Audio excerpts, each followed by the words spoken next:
Star Trek 57, M23, take 2.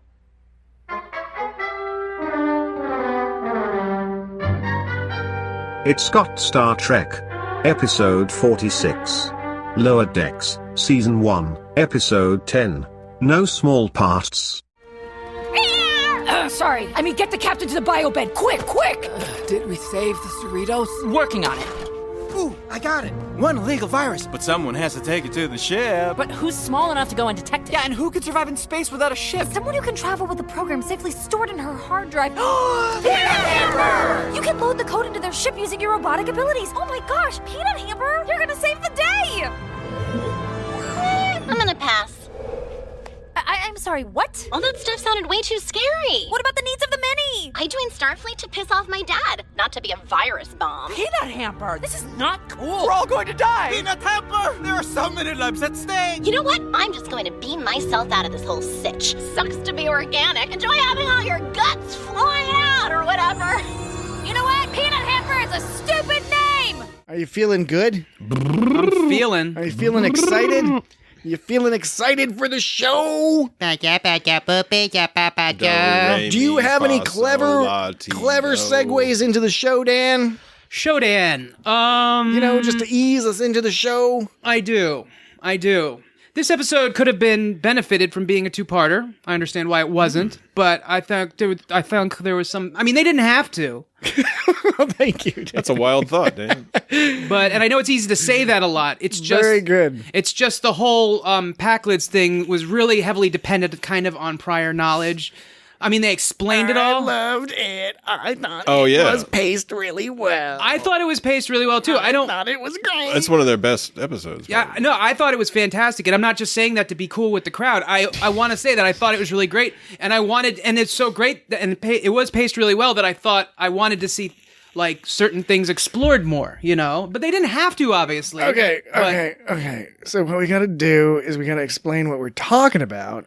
You asked me about the segue. I gave you the segue. It's got Star Trek? I know. I asked for a segue, and you just went right in there, which I respect. Mm-hmm. You said, fuck the segue, and I'm down with that, because it was a great episode. Oh, you want to segue like... We're excited. I thought you were going to do some sort of... Why we're talking about, like, Polynesians or something? Or Elvis or something. Yeah. Well, like how Rachel Maddow... She starts the episode, and you're like, what the fuck is she talking about? And then it somehow twists into, the world is ending. So you see all these people, and they're good, but they're also things. And so you think about these all good things, and the next step would be to think about no small parts. Is that a segue? It's certainly something. So today, welcome to the show. Welcome to the It's Got Star Trek podcast. Episode 46. Episode 46. Well done, Jesse. I'm keeping track now, so. Speaking of episodes, this show has episodes. Yeah, it does. Star Trek, Lower Decks. Yes, this is the... okay, you got me all... I've had a long week, and you've got me all bamboozled and fizzled up. Did you have a long road from there to here? I did. All right. I thought it was cool. Okay.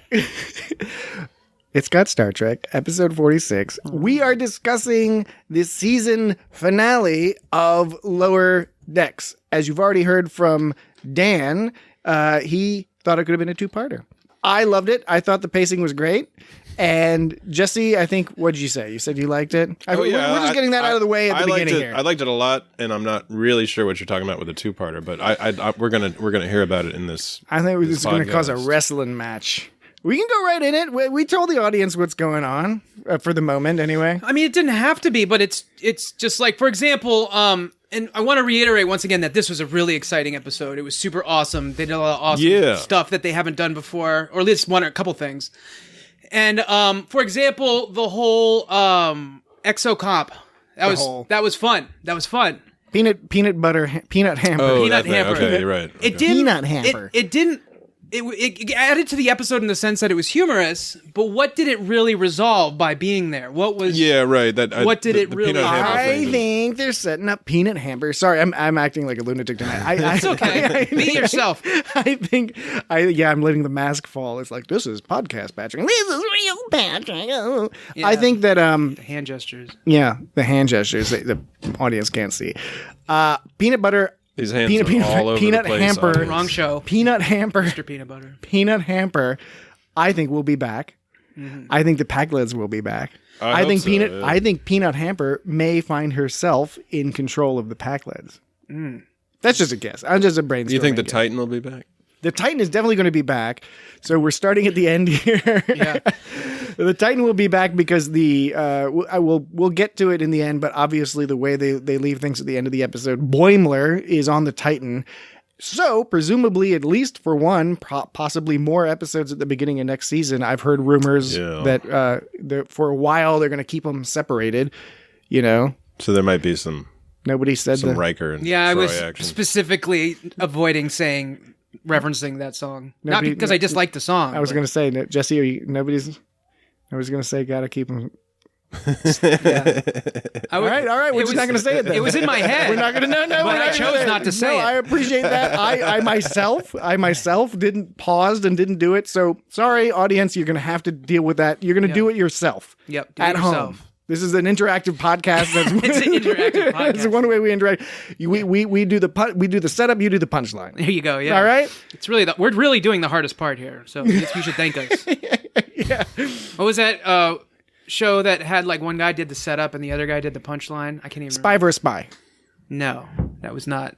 Married with Children.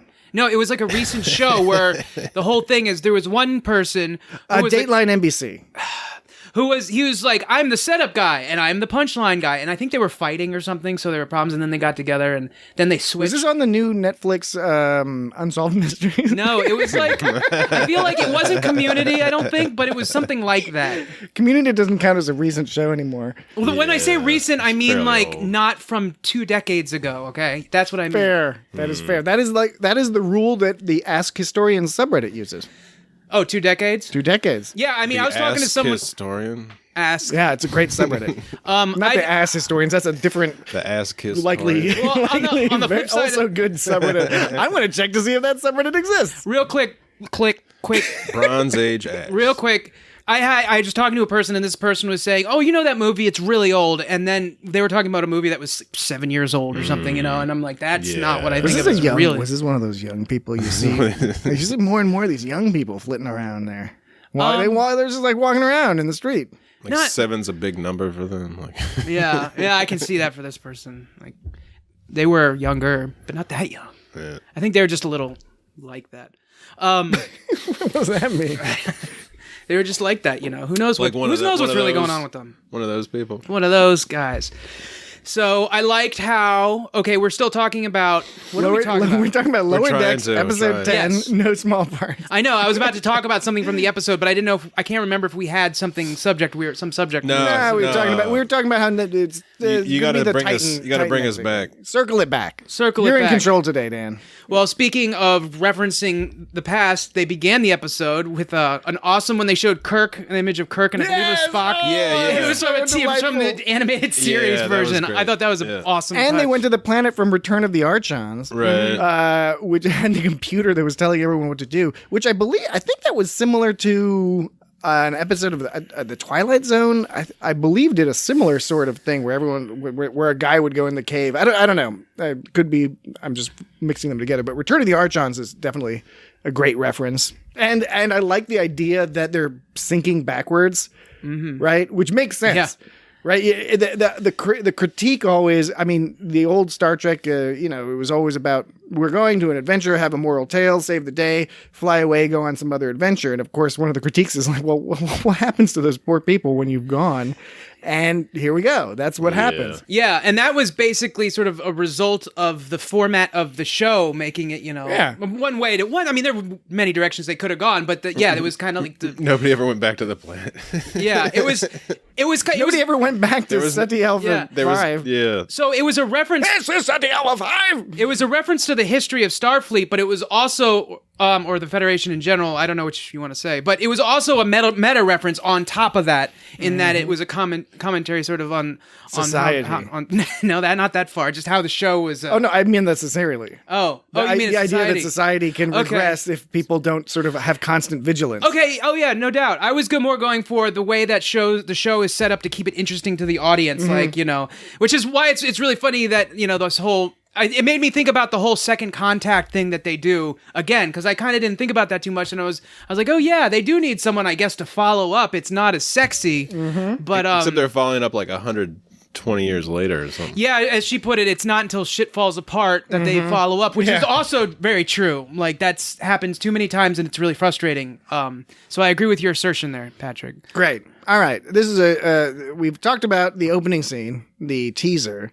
We don't need to talk about the credits because we've seen it. It's the same credits. It's the same credits. How do they visit the planet then? Does the planet request them when they make their... I'm guessing the planet just is like, hey, Starfleet, we got some shit going down. Maybe the computer started. I like the little Starfleet badge note that said, like, do not listen to computer. Oh, yeah, right. Do not is it the listen one to hanging from it? Yeah, it was funny. So, okay, this is a good opportunity just to make a... First point is Lower Decks season finale. Next week, Discovery... The new That's Discovery right. There's season no... starts. They're getting right into it. They're getting right into it. And I saw the thingy afterwards. Yeah, the preview. Yes. Or the trailer. Teaser? Who knows, but it I don't know. That trailer looked pretty awesome to me. I mean, it was just a bunch of images, but they were fairly impressive. Yeah, images. It looked pretty cool. Looked cool. I think the budget's been upped or something, or they're doing a better job. Maybe they had extra time because of COVID, so they're like making the special thing extra tight.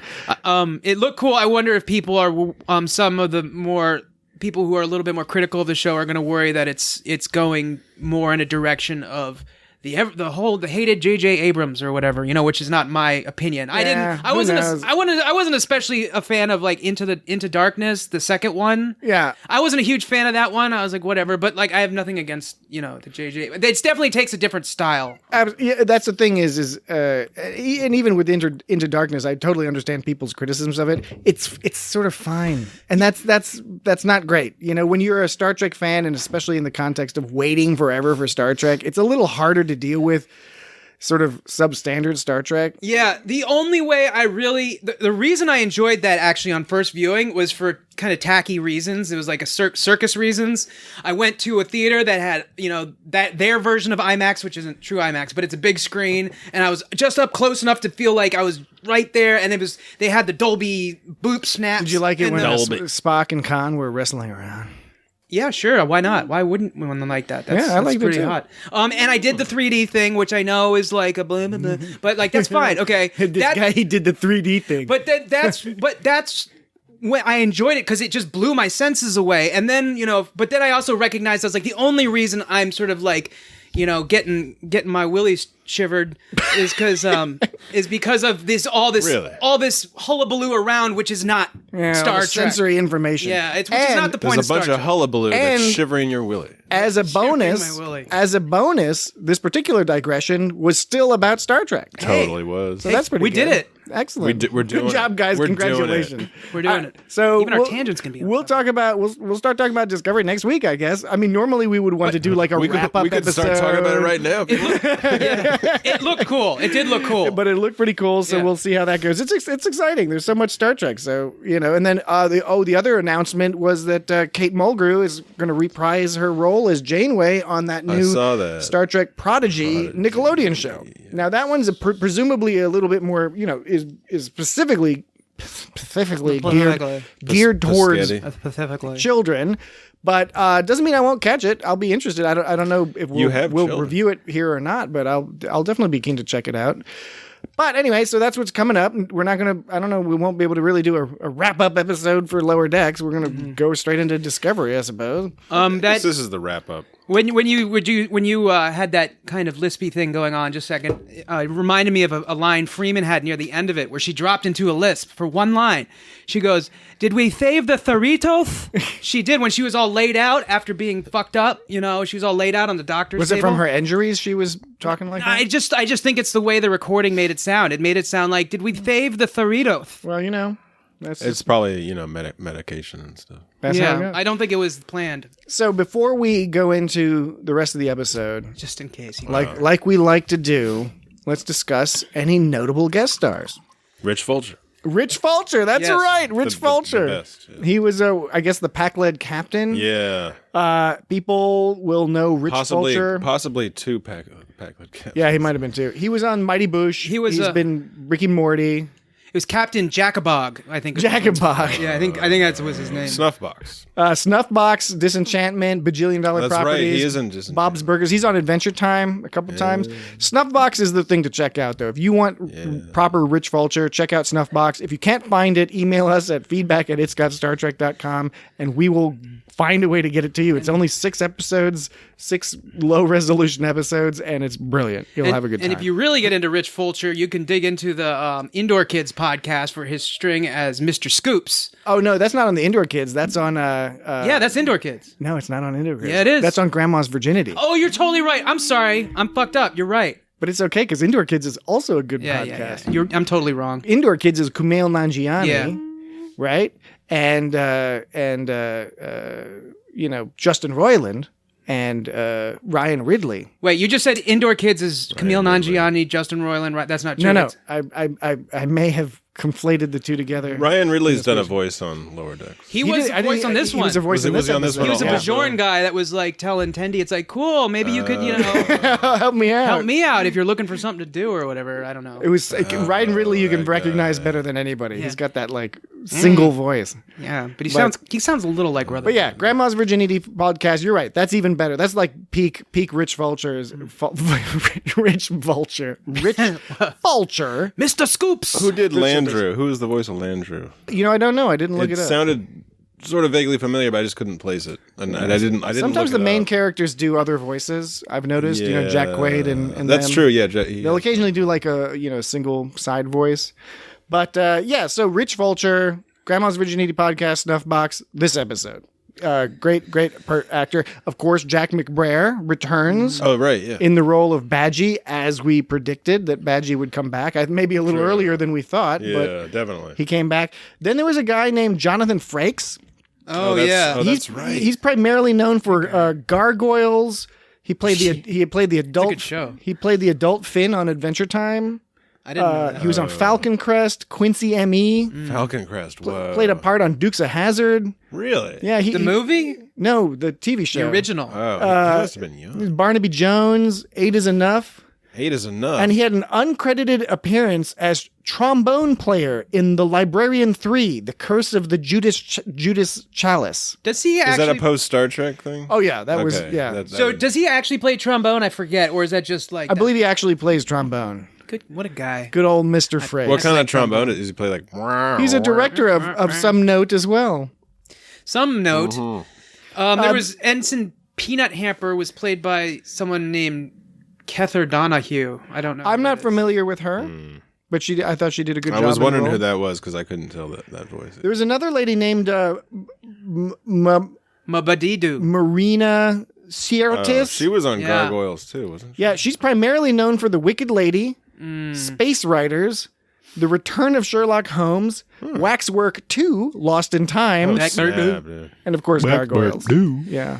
But Yeah. those were, She kind of had an ever sort of snarky, smirky face going on in this episode. There were 2 times that she broke her... I think I saw those 2 people in the Picard show. There was 2 times in the episode where she broke her smirk. Even when she's sort of jokingly berating Riker, you could say it was jokingly berating, but there was some berating I don't know. There was something about the way she was drawn that was extra kind of impish. Yeah, looking. right. Yeah. It was this sly sort of grin on her face. Yeah. And she didn't even like feign some kind of like, oh, we'll have to talk later. She just had this. Yeah.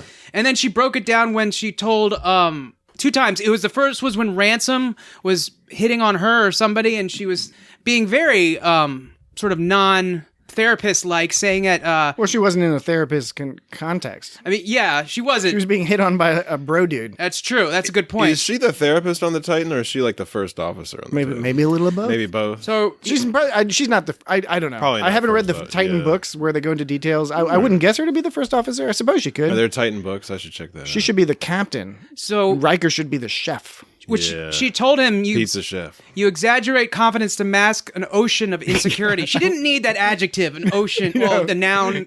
That's I guess it's a noun. I know words, but it's a descriptor. Noun. Yeah, ad noun. It's an ad noun. Not to be confused with Adnan Syed from the Serial podcast. Okay. Yeah, that's a different guy. I didn't. Okay. Ad noun. Ad noun. An ad noun. Okay. Isn't that just an adjective? I don't know what he was talking about, not to be mistaken with. I didn't get that joke. It's fine. The other time... that time he was saying, can all your other friends... I should introduce you to some of my friends or whatever. And he's like, can they all sense that too? And he was all like into them knowing he was insecure. Wait, what show are you talking about? Lower Decks. Lower Decks. This episode? Yeah, Ransom. Hell yeah, dude. Oh, that's why she said that too. Oh, that was the funny punchline because his response, instead of being chagrined and embarrassed, his response was to get horny and be like, "I can make that work for me." I'm sorry, I actually did watch the episode 3 times this time, and I don't know. I did too. I forget things. That's just how it is. It's no. That's why we're all together here, working and talking. We can all put it together. We're combining our forces like a feeble version of Voltron. The second time missing 2 feet. Nobody can know everything. I appreciate that. I very much do. The other time she didn't look sort of like smiley grinny. In that one look, it was when Riker said, give me warp in the factor of 5, 6, 7, 8. Oh, and that's when she yeah. looked sad in that one. She's like, the jazz. I laughed very hard at that. And then because that's like his catchphrase. And then even more. Yeah, exactly. That's his catchphrase. Man, that was, okay.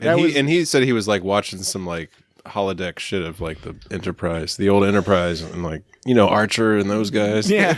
Oh, yeah. Well, and that's a reference to. And then he said a long road getting from there to here. So, Jesse, you're not you haven't watched through Enterprise, so you're not aware of the very controversial series finale of Enterprise, where in the 4th season, and Enterprise was really starting to fire on all cylinders at that point, and it was really, I personally would argue Enterprise was always quality, but it definitely was moving in a direction of having completed a lot of world building and shaken out some of the sillies, and they were moving a great direction, but then they got canceled, and so they tacked on this season finale where it's Commander Riker looking at a hologram on the holodeck. Oh, okay, I've heard of that. Yeah, seeing one of the last missions of the Enterprise before they started the Federation or whatever, as a training situation, and it's not a good episode. It is an upsetting episode. He's fine in it. It's a little weird. It's cool because you see the Enterprise, you see the Enterprise D and all that, but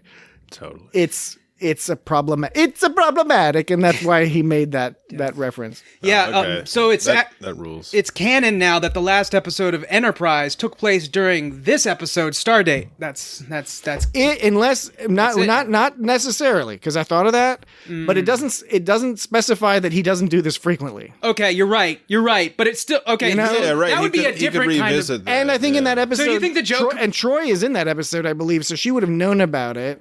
So, and he's kind of talking to her when he comes on the bridge in this episode. So do you think the joke isn't that he was like doing that episode? Oh, and he was also on the Enterprise D, by the way. Yeah. Okay, so the joke, and it was during the episode where he's trying to determine whether or not to be loyal to his old captain with the phased ship in the asteroid, or against the Romulans. Everybody knows what I'm talking about. So you're saying the joke is not that episode happened during this episode. The joke is that he just frequently does it and gets a kick out of it, and that makes it funny for a different reason. Yeah. Okay, I'll go with that. I'll roll. That is we've come down to it. We've figured it out. We've sussed it out using logic and deduction together, Jesse, like you said. Yeah, man. And a little bit of trivia. Circle the wagons. Synergy. Circle the wagons. All right, so we get back into this episode and we see the u.s.s. Solvang. Yeah. And I wanted to say Slavang, but it was Solvang. And okay, and it's brand new. Captain Dayton digging on this Solvang. Did you notice they all had their shoes off? Yeah, I noticed that the second time. Yeah. And Captain Dayton was being all freaky about. And this is the same Captain Dayton. Yes, the late one. From who wasn't known to be punctual. Mm-hmm. From the alien ship episode where they get where they save him. But it was a great start to the main portion of the episode, because you see Captain Dayton and you're already laughing a little bit because she's kind of mildly goofy. Although, she has gone through, some amount of tragedy already, some pretty intense situations in a previous episode. And then the Pakled, we find out later, the Pakleds come out with their crazy cobbled together ship, grasp onto her, and she immediately goes to warp, and it's like, it's a cartoon, but it was a pretty upsetting thing to see. Yeah. The ship like smeared across subspace basically from the warp. That was something very different that we haven't seen on Lower Decks. Was yeah, everybody on the ship going down. Yeah, and it was all hands lost. It was kind of shocking because it happened so fast, and like it was kind of awesome. The ship just tore itself apart because it was like being grasped by these giant hooks, which in and of themselves I thought were awesome. They kind of hooked the hand. They freak me out, kind of like how giant boat propellers freak me out. There's just these big. You have an things. octopus. Were they like the coital hooks that cat was talking about? Whoa. Colonel Cat. That cat in a coat. Colonel Cat. It was cool. The scene, the image was cool, though, of how the lasers were kind of gassing away. You know, it was all quiet. And then there's stars in the background with the flare and this fucking badass ship, which is awesome because when it warps in accompanied by a bunch of debris because that's their... I didn't notice that at first. Because they're junky people. Yeah, I noticed there was debris, but it didn't occur to me that it was coming in with them. They're junky They think people. everything's the Enterprise. We're not the Enterprise. Like, we thought we were in the Enterprise. And then, like, the Titan shows up and they're like, it's another Enterprise. And I thought this was another sort of social point they were making, in addition to the comedic point, and in addition to the point specific to the Federation about the Federation being, as Mariner put it, good at observing, bad at at following through or whatever, or bad at maintaining. Good at observing, bad at maintaining, and that's all true. But I also kind of took it as a message of, look, dumb people can become powerful too, right? Just don't rest on your laurels, right? These people, they maybe are a little bit slower or less sophisticated. Does not mean they cannot put together something that can be formidable, for good or ill. And then get a bunch of Russians to help them out. Star Trek's not political, Jesse. It's never political, Jesse. So the Paklids, like is what we're talking about. It was interesting how they put the ships together because we were talking about how at the end of Picard, when Riker saved the day again in Picard. Yeah. We should retroactively spoiler alert that or something. Well, we already did a show about it. And it's not that much of a spoiler. Yeah, it's really not. But all the ships were kind of the same. Now, granted, this was only 3 or 4 ships, but it was cool because they all had the same front part, which is their original ship, but they had different sort of makeup. Like they had a different design. They were put for together each one. from different things. For different things, and they really put that. They could have gone easy. And as you noted, the debris field was clever. I thought. I mean, this whole season, the show has been really good at going balls to the wall with weapons the animation from 30 stuff. different species. Oh yeah, that yeah. too. And even those hook things, they were not all exactly the same. Yeah. They were because presumably they got those grapplers from different people. Or I like that they were like trying to beam onto the Cerritos, and like it was like somebody's beaming slowly. It's like super slowly. I'm surprised those hooks didn't just go through it at the speed they were going. I mean, this is a giant thing. As things are bigger, they kind of sometimes they got the appear to move sensors slower. on the ends, but it looked like to avoid exactly that eventuality, Dan. Right, but the what we saw wouldn't indicate they wouldn't be very useful if all they did was destroy their targets. Well, it didn't look like they had sensors that would indicate that, but that's fine. It looked like they were plowing into that effort. Doesn't look like it has sensors. No, it looked like I didn't see any sensors on there. I meant by the behavior of the claws. No, I got you. It's just, I don't know, Patrick. I didn't see any sensors on those things. In Star Trek, it's just such a funny concept. Yeah. I didn't know that he had a hollow emitter. So that's all we basically know is they're coming in. It would have been better off if this is one of those situations where it would have been better off if had Freeman not tried to rub it in with Dayton, because I mean Riker could have just come in there with the Titan precisely and just fucked them all up. It was amazing how much they did all this shit to fuck up one ship. Yeah, and it was cool. And then it's just amazing the Titan comes in and just slices shit up. Yeah, just fucks them all up. So they lose a character. Like nobody was expecting. Like one of the characters just dies. Yeah, it was dark. Yeah, so that's the other thing. Yeah, a few characters died in this episode. So it was the whole ship. The Flaflor. Oh gosh, the Solvang. When that Solvang. I said that with such confidence and verve. They were all happy totally and chill wrong. before it all happened. Then the ship comes on, looks badass, and blasts them with lasers, and then they're done for. That makes it even more dark. You're just like, whoa! It happened so quickly, and you're like, whoa! And then Shax dies. Now the only thing about that is he was loving every second of it. He was loving it. As he said, he said this is the best day of my life. Yeah, Which the so- second run through, I was like, ooh, fuck, that sucks. Oh, and they did the zoomy shaky cam, the zoomy shaky space cam when he was on that runabout. Battlestar Galactica style or Expanse style. Yeah, and I feel like that was first at least made popular. I think was NYPD Blue, but I think Battlestar was the first one that popularized it for space. Yeah, but I can't. I'm just Battlestar did the guessing. whole thing which they did here as well, and Expanse has done it, and even improved upon it in some ways. Where you imagine that there's just a camera bolted to the side of a little spaceship, and the spaceship's all flying around, and it's shaky, and like there's bombs going off and stuff. Yeah, it was Solvang is a city in California also. Yeah, it's a California-class ship. It's a Danish-style city. I'm not entirely clear what that means. Their architecture, I guess, and their name is Danish. Was it founded by Danes, or is it merely Danish style? It must have been, yeah.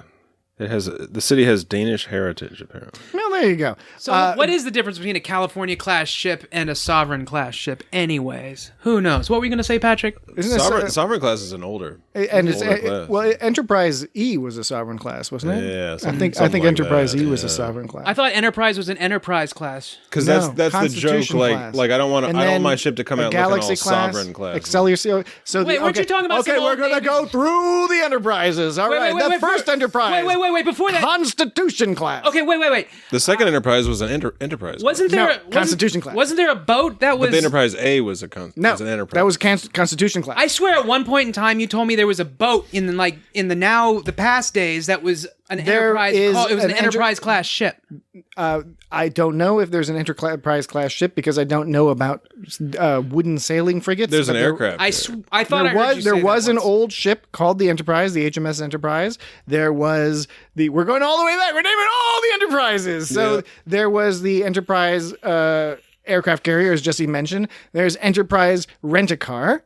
Oh, yeah. Okay, now you're just making fun. No, I mean, we're naming all the Enterprises. There's a Discovery space shuttle. There's the Enterprise space shuttle, which was the first space shuttle, but it didn't fly to orbit. It was only used for gliding tests. That's right. They should have named the next one Enterprise, but anyway, I won't complain to the letter writers. I thought the Enterprise A was an Enterprise class. No, but that was also a Constitution. Also a Constitution. Okay. Hey, so and Patrick, I learned this from watching you. No, I learned it from you, Dad. Yeah, I swear I heard you say something to this effect once many decades ago, more than we've been alive. And there is actually, and you're right, there is an Enterprise class aircraft carrier, a frigate, and a starship. Yes. Okay, yeah, a frigate and a starship. Well, because the Enterprise aircraft carrier might be a wooden frigate. I don't know if it's a Nimitz class or might be its own class. A modern frigate. I mean, I'm not in the Navy, so what am I going to do? Yeah, I guess it's not. Who knows? The original Enterprise was a Constitution class. The Enterprise A was a Constitution class. The Enterprise B was Excelsior. The Enterprise C was that weird. What was that one called? Now I can't remember. I know that one. I'll come back to that. Enterprise C. Enterprise cute snuggly kitty class. Enterprise C was the one where they go back in time by accident and stop the war with the. That was a funny looking Enterprise. Enterprise D was a Galaxy class, of course. Enterprise E, I believe, was Sovereign class. The rest of them, who knows? And then there was the NX-01 Enterprise, which I guess that was its own deal, but I don't know I don't remember if they called it an Enterprise class. I think they called it something else. According to Wikipedia, it says Enterprise class starship is a discarded name for the fictional Constitution class starship refit in the Star Trek universe. That's what they say. And to answer your question about the frigate, it said it's the final class of 28-gun sailing frigates of the 6th rate to be produced for the Royal Navy. Okay, so it's a wooden frigate, not a iron. Was that an HMS? Yeah, I think so. It was probably an HMS. I think it was a British ship. I don't know the answer to your question. I was answering Jesse's question. I don't know the answer. Dan, do you know what HMS stands for? Please, all of our British fans. Jesse will kick in the answer if you don't know. It actually out on my lack of knowledge. It's not a lack of knowledge. It's a trivia fun game. I'll give you a clue. I'll give you a clue. It actually means two different things that mean the same thing. It means Hail Mary ship. Two different things that mean the same thing. Hail Mary. How many? You're not bad. You're getting closer. HMS. Savior. Her Majesty's Savior. Yes. Almost. Her Majesty's ship. Yes. or his Majesty. Or His Majesty's ship. So it can Oh, it can be two different things that are same. Right Okay. now, it's Her Majesty's. Back in the day, it was His Majesty. I used science to figure that out. In a fashion. I really liked Ransom's line when they were getting when they were getting carved up, and he said they're carving us up like a first contact day salmon. Yeah. So presumably they eat salmon on first. That's like the traditional thing to eat on first contact day. What if you don't like salmon? Well, then you're out of luck. The hell with you. to hell with you. They didn't have any of their phasers. I don't understand how they didn't have any of their phasers. They keep them in the armor. You're not supposed to just carry phasers. That's called Star Trek plotting right there. Yeah, it just that's how the seems military like, works. It man. seems like you would want to avoid a situation exactly like they just. Yeah. Oh, totally. Well, they to be fair, they didn't expect. They thought they were flying in to help an idiot friend of theirs. Yeah. Not get murdered. That's true. But real quick, the music swells. It does that Star Trek 6, like it does the exact same musical cues that happen like in the lead up when Kirk, when the Enterprise is fighting General Chang's ship. Yes. And then it does that it does that music that kicks in. Can you mimic that music? It was like dun dun dun dun dun dun dun dun dun dun dun dun dun dun dun dun dun dun. Fire! Hey, I was thinking about it. You know how George Takei's this digression is still on Star Trek. You know how George Takei's catchphrase is "Oh my." Mm-hmm. Oh my! Wouldn't it be cooler if his catchphrase was "Well, fly her apart then"? He was the one that said that. Yeah, in Star Trek 6. Yeah, he did say that. Yeah, Like she'll fly apart. So it's like, "Well, fly her apart." there then. seems to be. I'm not He doing was the the George Takei accent. captain of the Excelsior. He was the captain of the Excelsior. It seems like there would be less opportunity to use that phrase. Well, yeah, but that makes it the more endearing. Yeah. When he finally does say it, you're like, whoa, some shit's going down. He said his catchphrase. It's like- he only ever says his catchphrase twice in a lifetime. Yeah. And or does he say it again? Is there such a thing as a sort of a rare catchphrase or whatever what's the you know when you got magic cards, you have like commons and uncommons and rares And legendary? Oh, legendary. A legendary catchphrase is a catchphrase that you don't actually use. Right. So when you But it's use really it, cool. it's serious. And you can't use it like twice in the same. I don't know how people know it's your catchphrase. Maybe we have to have like a registry of catchphrases so that people understand when you say it that it is a catchphrase. Catchphrase database. Or if you had like a foil, you could have a legendary foil. Catchphrasedatabase.com. Foil catch. Speaking of foil, but right before I get to that, Riker's catchphrase only allows him to say it when they're going warp 8 because he's factor 5, 6, 7, 8. You know, that's the only one that works when you're jazzing. So what's he gonna? What if he kinda tried to? works, What if he yeah. did a different musical style? You guys are musicians. He'd have to have a different one for It had to be everything. like 1, 2, 3, 4. 1, 2, 3, 4. 1, 2, 1, 2. 1, 2, fuck you. Would that be for punk or Just something. That's rock. totally punk. 1, 2, fuck you. what about a reggae? What a reggae beat or a waltz or something? They just kind of start. I don't know if they count it out. For a waltz would it be like 1, 2, 3, 1, 2, Yeah, 3, yeah. 1, 2, 3.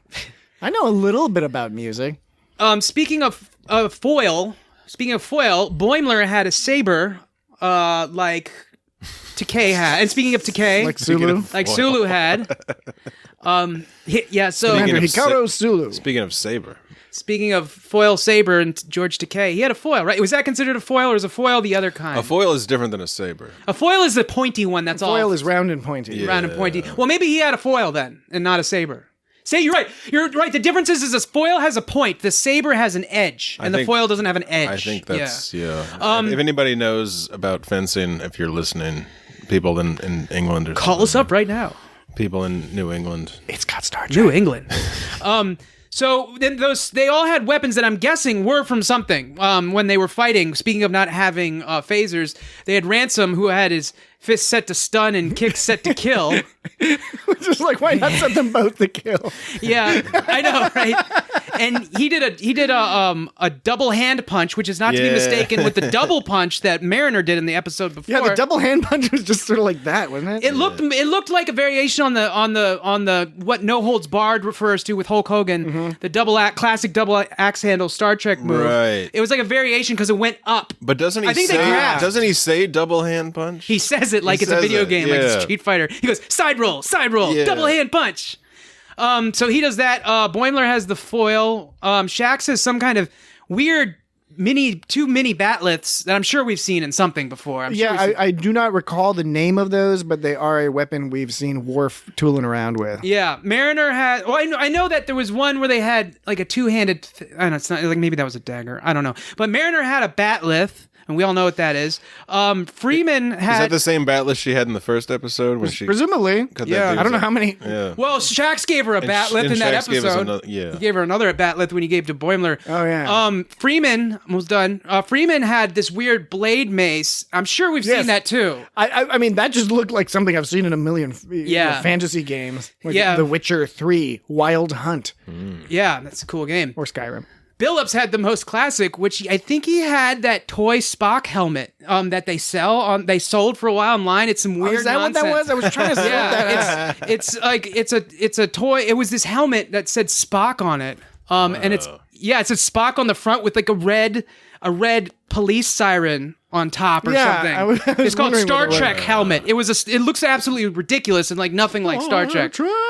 And nothing but Star Trek. You're the keeper of knowledge, Dan. Poor Billups. Yeah, you're the keeper of knowledge. You can answer questions off the top of your head. But because you're completely incapable. Any of that. question, ask me a question. Any gold question. But just write into feedback at It's Got Star Trek with your questions for Jesse. Ask Jesse or ask Dan. But poor Billups, he gets the shitty helmet and then the toy helmet, and then he's also trying to curry favor with the crew by giving him hand pies. I know. Yeah, she's like, what is a hand pie? A key lime hand pie. She's all thrown off, but what's a hand pie? What's wrong with her? Why didn't she eat that?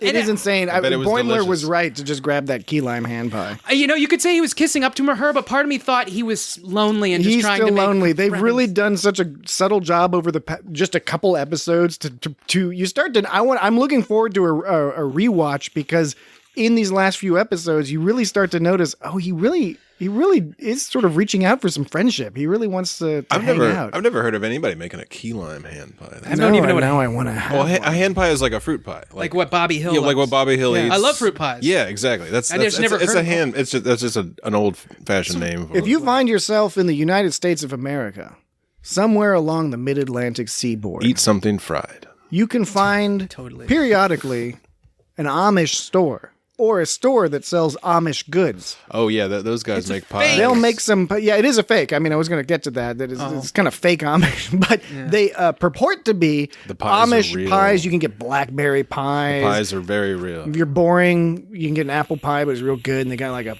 peach pie. They got raspberry pie. All sorts strawberry of pies. And it's a pocket. It's a hand pie. And they're good. You just open this shit up and eat it.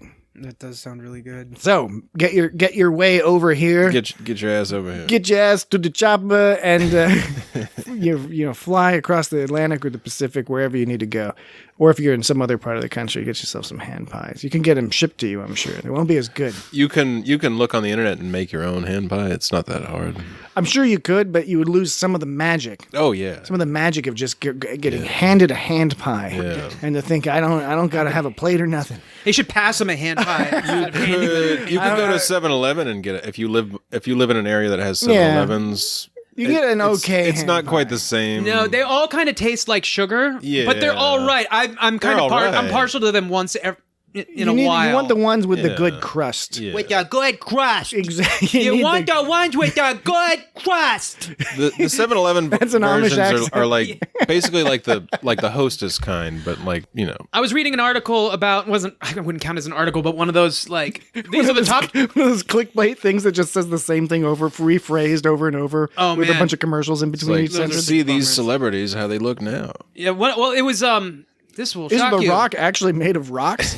They're always like saying shit like, take a big breath and sit down. Like they use the wording like that repeatedly. Anyways, everyone knows that. It was one of those top 20 things, and it was like top 20 fast food items we missed, and one of them was some kind of McDonald's apple pie that they don't sell anymore. Well, the fried one? The fried one. Yeah. Oh, I've had the fried one. That was when we were kids, though. Apparently you can get it in Hawaii. In Hawaii, they have the fried kind, but it's banana.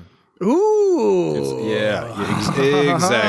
It was quite something. But doesn't Roy Rogers have the fried one?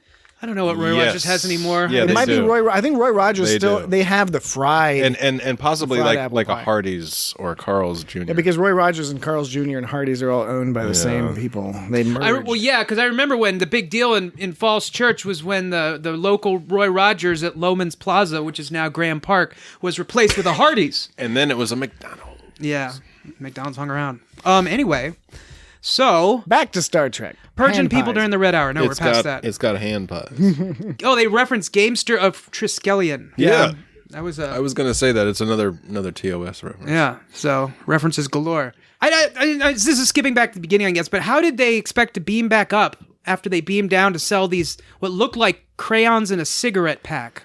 I think it was I think it was just crayons. Yeah, it was, but it looked like cigarette packs to me. I could smoke them crayons. It looked like some people selling some sketchy shit, but it wasn't. They were selling crayons. Yeah, I don't think they thought the ship was going to leave anytime soon. Yeah. I think like it was obvious that like they knew that people were left on the planet, so they weren't going to get left behind. So when Boost your creativity. Stop praying to a computer.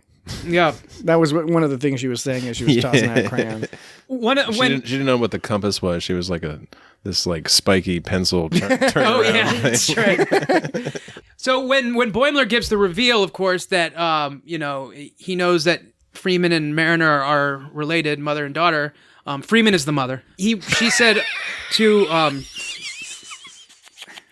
to shut the fuck up right now, Boimler. Which when I first heard it, the beeps, it was so strong to me that the beeps kind of like I tuned out. Edited out the beep. edited out the beeps. I was like, wait, what did they say? I had to rewind. I was like, okay, yeah, they beeped it. I mean, I didn't figure they actually said it, but I was like, whoa, because it was said with a high amount of intensity. And I noticed that at that scene when he was like the sweet captain kisses when they beamed up and they ended the scene and they saw Boimler and he all freaked out. That was totally, and this is not a bad thing.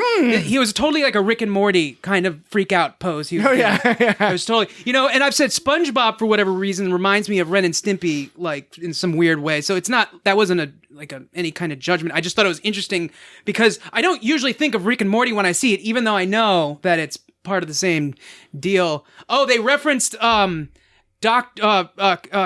Levy or whatever it was, and Steve Levy, Lieutenant Levy, Steve Levy, which was a Rick and Morty, who's Dan Harmon's like producer. He was a producer or something. So I don't know if that had any relation. Well, that was the guy with all the Conspiracy conspiracies. Like Wolf 359 was an inside job. The best. I mean, granted, there was two lines. I like the Wolf 359 Dominion War didn't happen. He said changelings aren't real. Changelings aren't Dominion real. War Yeah. never happened. That was my favorite. Yeah. Because he said he was all just bye. The thing is, the reveal that Boimler, at the end of the last episode, it was all freaked out, like, I'm going to court-martial whoever, blah, blah, and we sort of had that discussion. She wouldn't actually court-martial anyone for finding out, but it just showed her rage.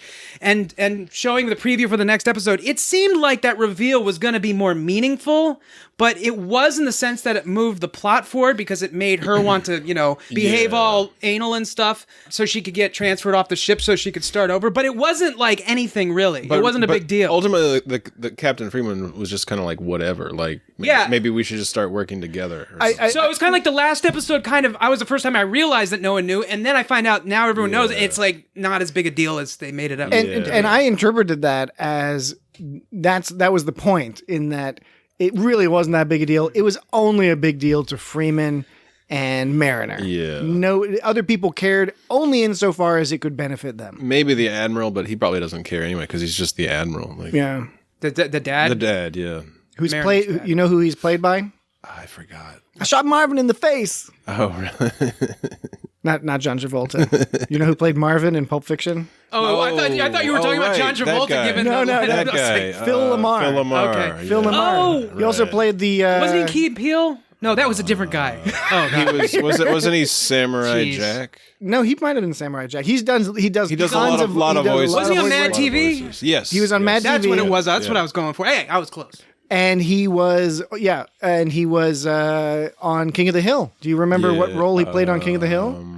It's Was he the Hawaiian kid? No.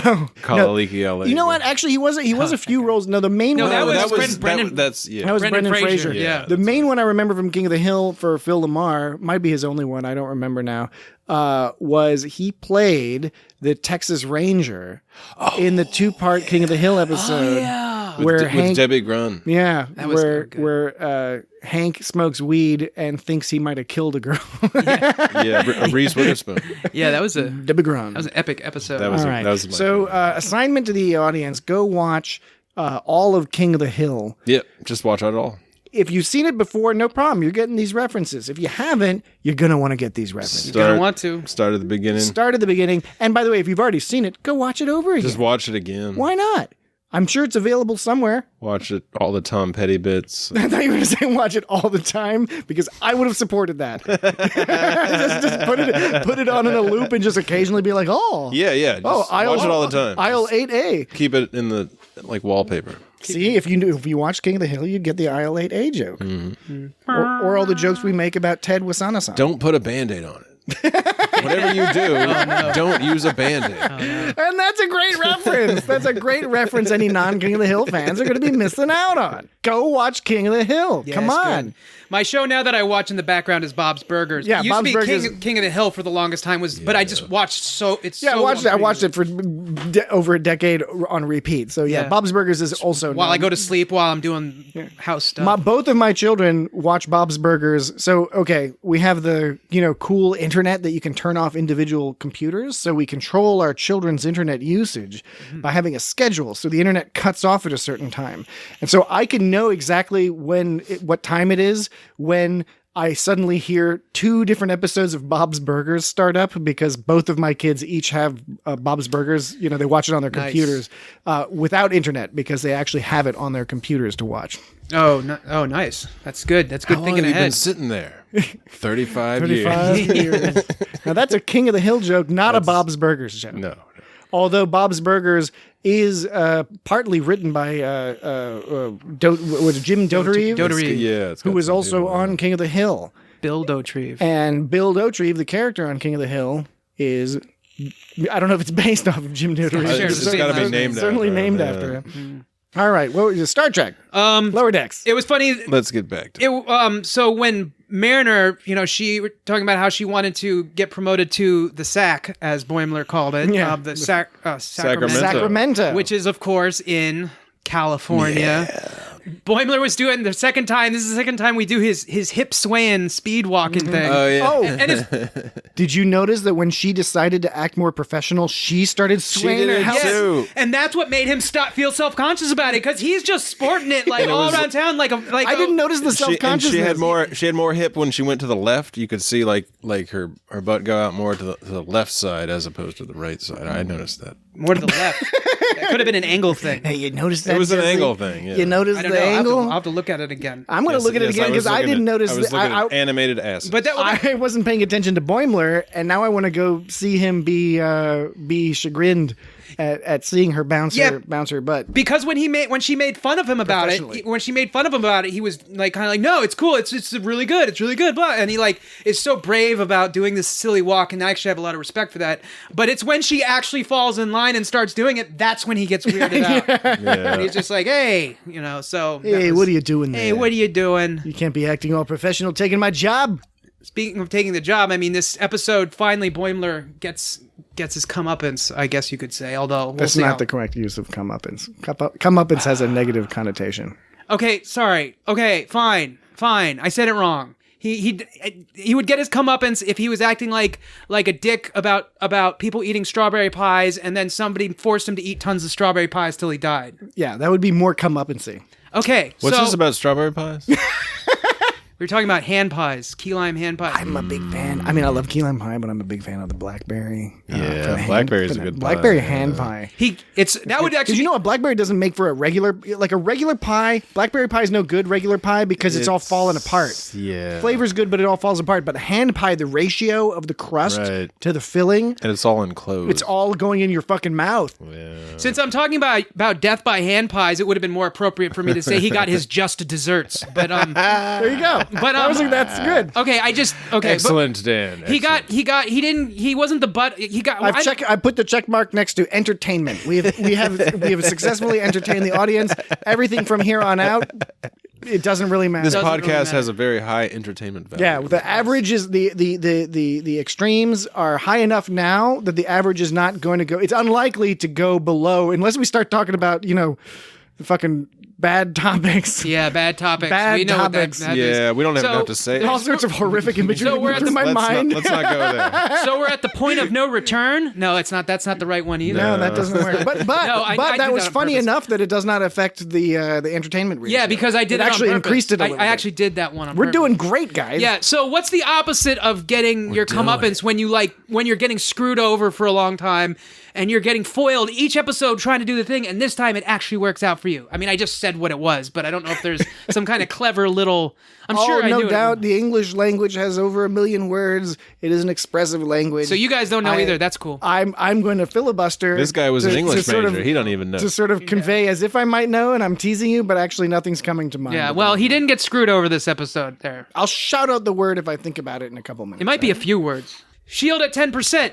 The Solvang immediately went to 10% shields, but the Cerritos immediately went to 50% shields. Now, we can assume there was some time differences between the two, but, I don't know, And maybe just better crew. Maybe it's just a better crew.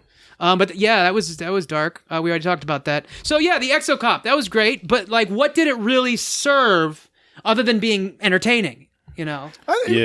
I think there's a couple things that you could argue. Oh, you did say that it might come back from a later. literary thing. Well, okay, leaving that aside because that's more of a fun brainstorm.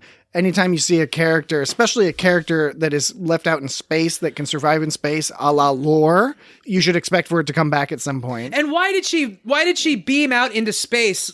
Because she just beamed out. She didn't really think about the fact She that thought the ship was going to get destroyed. So that made sense.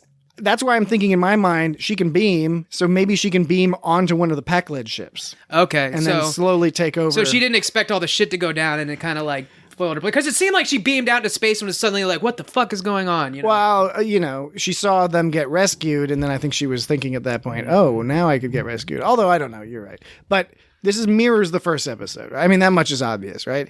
The peanut hamper mirrors Tendi's arrival in every way. Gets off the shuttle, says, oh my God, looks at the Starfleet emblem and the name of the Cerritos on the wall of the hangar bay. She should have replicated a hand when she was trying to pick up, or the Exocomp peanut hamper should have replicated a hand when trying to pick up those dilithium. Like some sort of graspy thing. It would be funny if she just replicated a sort of a grotesque human or raccoon hand. It would have. Like a little raccoon hand. I don't know why she getting high off the dilithium?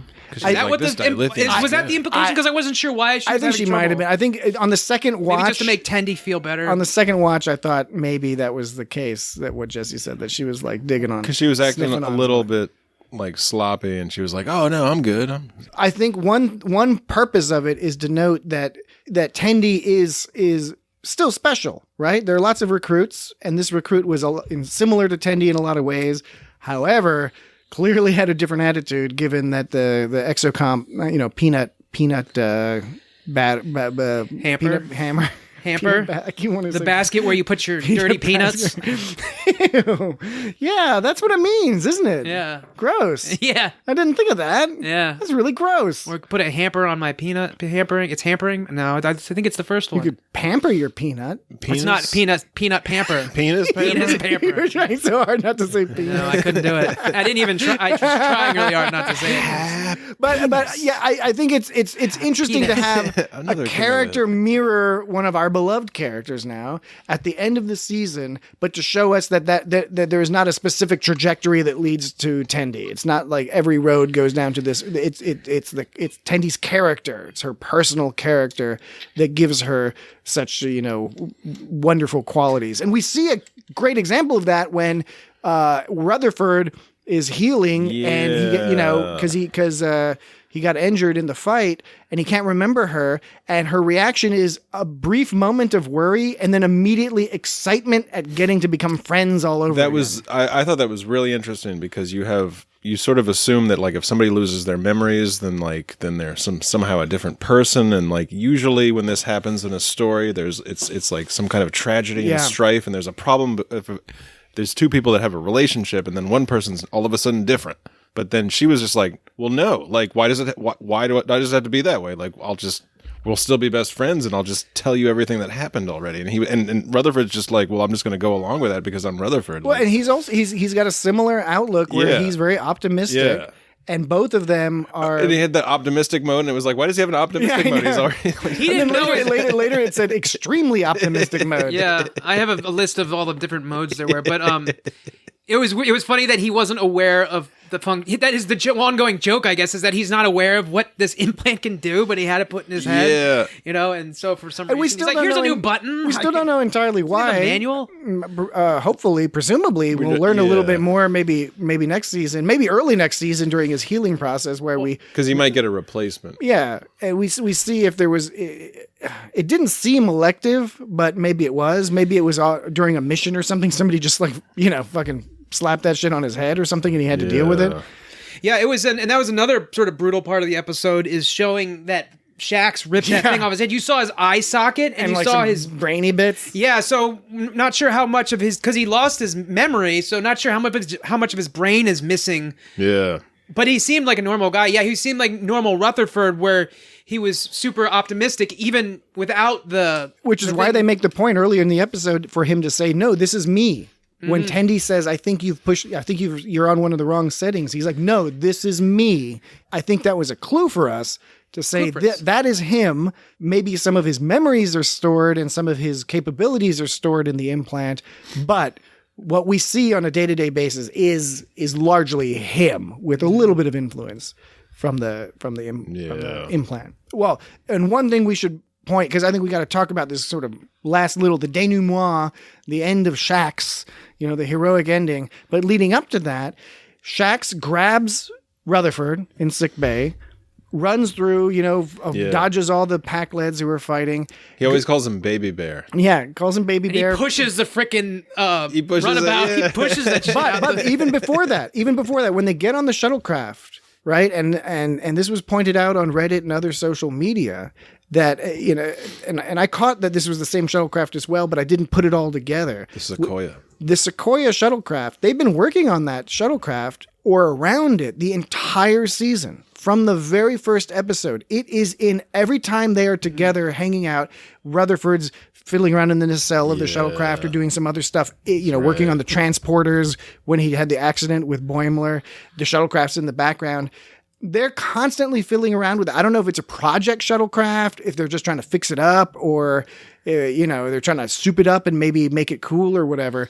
But it's another thing I cannot wait to go back and watch and pay attention to this shuttlecraft that is in the background the entire season. Yeah, I don't even remember it. And that's the thing, is now it's going to jump out at you starting from the first episode. Right. And what stood out when it crashed is that the name was just all drawn on there, all artsy and crazy. And I can't believe I haven't been following that. And so what's going to happen when you go back and watch it, it's a character now. The shuttlecraft, with this one brief moment, it's only it's only in action for a total of a couple minutes, 30 seconds or something that we see it really. And in all that time, it becomes a character that is retroactively, incorporated into every episode of this show. And I believe they rescued it at the end, so presumably they'll still have it. But it is we talked on previously about how this show has been really good at layering in these little things. Some of them are a little more overt, some of them are more subtle. But then when you go back and watch, it rewards you for paying a little bit of extra attention to things in the background, things on the fringes. And I have no doubt that will continue in the future, and some things that have happened in this season that we won't notice until the next season, because something will reference it and all of a sudden something will click. For example, all the Mexican food, right? Now, one argument is that's because they're all California class vessels, so everyone's into it. But California has a variety of food beyond taco bowls and tacos and nachos. There's all sorts of Asian type food. Taco salads. Classic. It's probably not taco salad. I wonder where that originated Bigfoot from. Steaks. What? I'm thinking of other food in California. Taco salad's probably from Bigfoot New York steaks. City or something. Bigfoot steaks? New York City. Get a rope. It must be Pace Picante sauce. Indeed. This episode was sponsored by Pace Picante sauce. give us money. We love money. For a second, I thought that was the slogan for Pace Picante sauce. I didn't know you were Get just a rope. It was not just. It was simply a baleful request to fund our podcast. Yeah. But I had mistaken it for the actual old slogan for Pace Picante sauce. Because I found it entertaining. It wasn't shameful. Well, there you go. If only that were true for everything. Yeah, I know. So with the Badgie, with the thing, okay, first of all, when he went to Badgie, for some reason he had to turn off the safety protocols. That's because Badgie was tricking him the whole time. Why couldn't he turn the safety protocols back on right away? Because he was like, you got to turn the safety protocols off in order for me to make this virus. He turns it on. He's like, I already made 3 of them. So that was definitely a ruse. You'd think he could just turn it back off. So again, yeah, but- like maybe if he turned it back off, it wouldn't have ended. Badgie wouldn't have been quite so bad. But on the Bad other hand, Badgie, but maybe on he the just other hand, did. if you turn off the safety protocols, which lets Badgie be himself, Badgie being himself might be able to prevent you from turning them back on. Yeah. I think That's the only Moriarty thing I might could have say. done that, right? Yeah. Oh, yeah. They And Badgie is their Moriarty analog. Yeah. Yeah. So when he was I saved the universe. We can keep watching Star Trek. And he was, and Badgie, just wanted to see everyone die because he was like, I'll kill them, but I'm going to kill you too, So that was interesting that he didn't just want to foil Boimler. He just wanted to kill everyone. But of course, maybe you could just say, that was convenient to the plot. But I don't know. Because, why did he like... He poops out the virus. When they were downloading the virus... Would that technically be uploading? Because Rutherford... That would be uploading. Rutherford would be uploading to the thing. But that thing... I think it's about... All right, reverse course. Can't watch Star Trek anymore. Can't watch it. Because I think it's about... Because, one person's download is another I heard person's... Dead to Me is pretty good. One I pers- I'm a little inside joke. I know it's good. Yeah, Yeah. I've totally watched it. I've It's watched good. both seasons. It's is good. really fucking good. Dead to Me. One person's download is another person's upload, but it really matters about who initiates it, I would think. Who initiates the handshake, So I do agree with you in principle, but we are in... doesn't matter. No, I'm just saying that this is 2020 and we're trying to sort of veer away from these sorts of labels. It's more fluid. It's more fluid. It's not a binary And thing. I mean, I'm even a little nervous around the concept of a spectrum because a Yeah. spectrum is itself somewhat confining. Maybe Yes. some sort of a circular spectrum or something. I don't know. Multi-dimensional. It's some kind of four-dimensional, five-dimensional space. model. Model. Yeah. Like gravity. Like the gravity model is the 2D. The point is something uploading, that's not. downloading, cross-loading. It's whatever works for you Butt is loaded. awesome. Well, Don't but- worry about it. Well, back in the day, Instant Messenger, you could be online or offline, but they didn't bother with that anymore because it's not relevant because of cell phones. But yeah, I get what you were getting at before with what you were saying is like, you can be one, you can be the other, you can be somewhere in the dimensional world of it. You can be everything all at once. All at once. Yeah, it doesn't matter. There's no reason up to to limit you. it. Everything's happening all at once. Yeah. That's how so, it works. yeah. I was also kind of bummed out about their sleeping situation because I knew they slept in a hallway, but for whatever reason, I had it in my head that hallway ended at the window. But then I discovered when Billups came around with the people come around the fruit corner. hands, you'd think that they would at least get a corner or somewhere where the hallway just goes to a dead end wall. I'm or sure something. some of them do. There are probably better parts, good parts, medium parts, and not so good parts of the ship. Yeah, because what if you're the Delta shift? I mean, I don't know who sleeps during the busy time, but like if you're sleeping during the busy time, how do you sleep with all that ruckus? I don't know. That's a fair point. I think probably where how do they you sleep with all that ruckus? Where they sleep is there's not a lot of stuff going on. It's kind of in the back of the ship. Yeah, it's Yeah, like but in there's- You got that white noise of the. that engine noise. What sounds are you making? What is The engine noise puts me to sleep all the time. So, right. Yeah, I would imagine that. But like I said, it would be even better if that hallway was dead-ended into the window instead of having... Sometimes I'm watching Star Trek and like I fall asleep and I end up like it's like Netflix is like 5 That's episodes not later. at all the same thing, Jesse. That's not at all the same thing. You're on a couch at home. Yeah, I'm talking With about a couple of whiskeys in you. sleeping in a hallway that dead ends at a window versus sleeping in a hallway that T-shapes to a window. You know what I'm saying? And so there's T-shapes. Well, it must have some amount of walking going on. I don't know. It's more of a C or a G shape. Maybe it's just T. What, a C or a G sharp? Is that what you said? G shape. Well, it's G-shape. rounded. Okay, in either way, it's kind of maybe it's a fire safety thing. I don't know.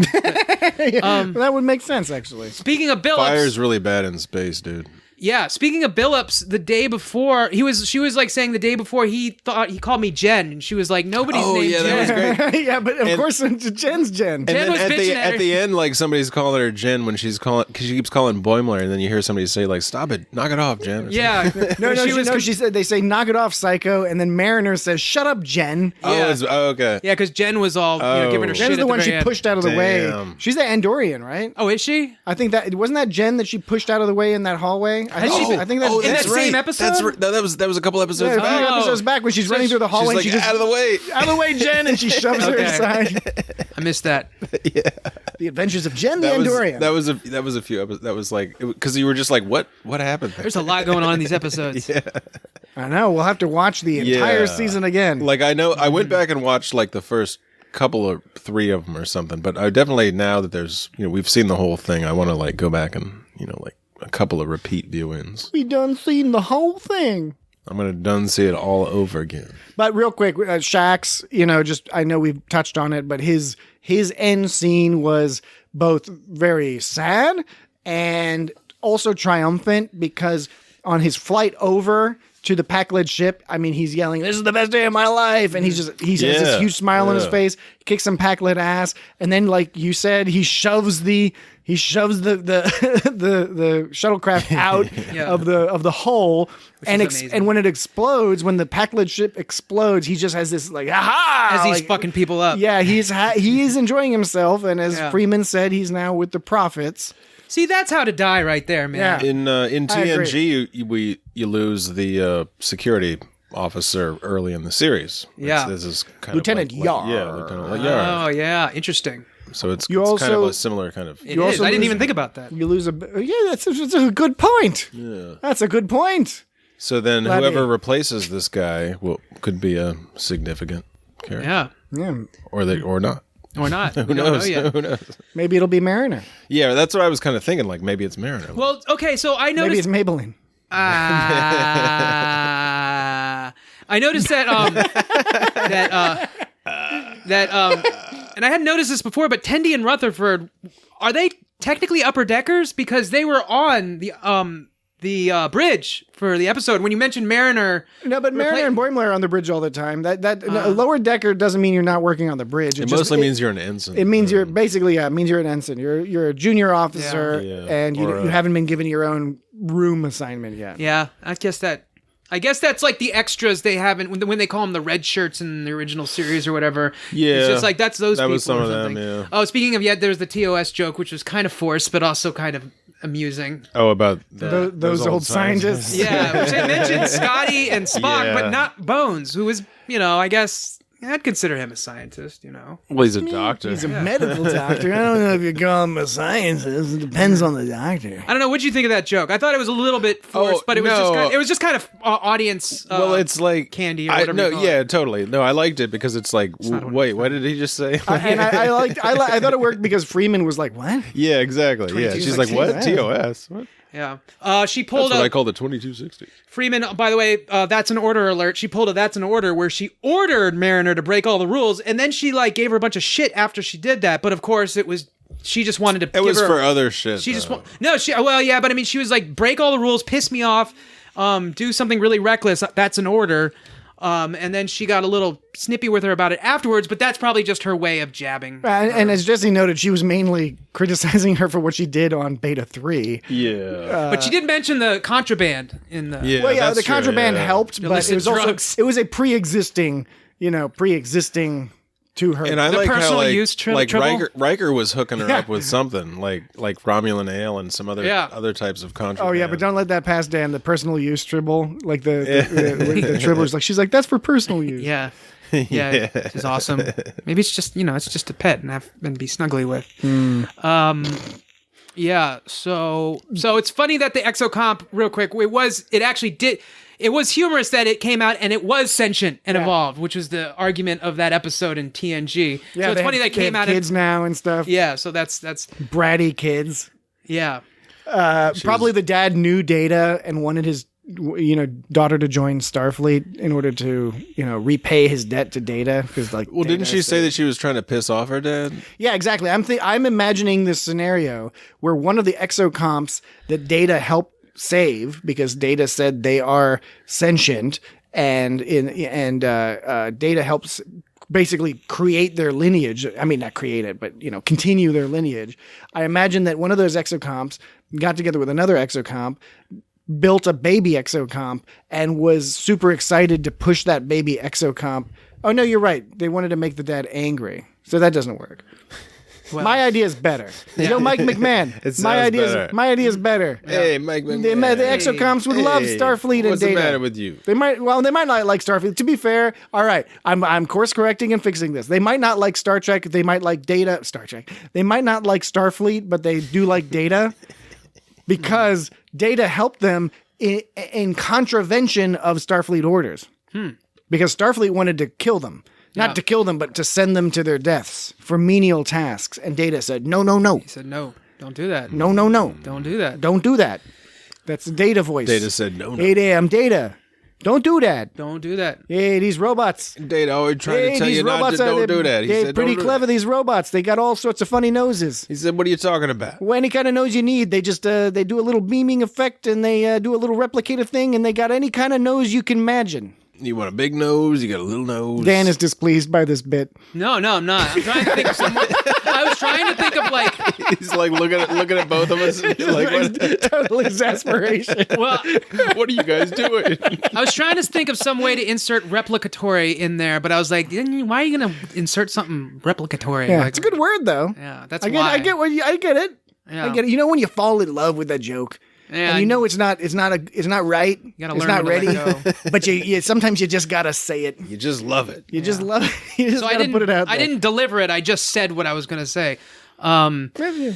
So, when Riker, last couple of things, I guess we probably have to. Yeah, we're about ready to wrap up here, but we gotta stop talking like that. Yes, we have to discuss Commander Riker. That's Captain right. Riker. That's right, sir. He came in with his awesome Riker sit stance where he had his arm up, and it really, because it's easy to make the comparison, and I've been guilty of this, of comparing Ransom with Riker. But when you see Riker in this episode, you really, side by side, you see how different they really are. Ransom is the caricature.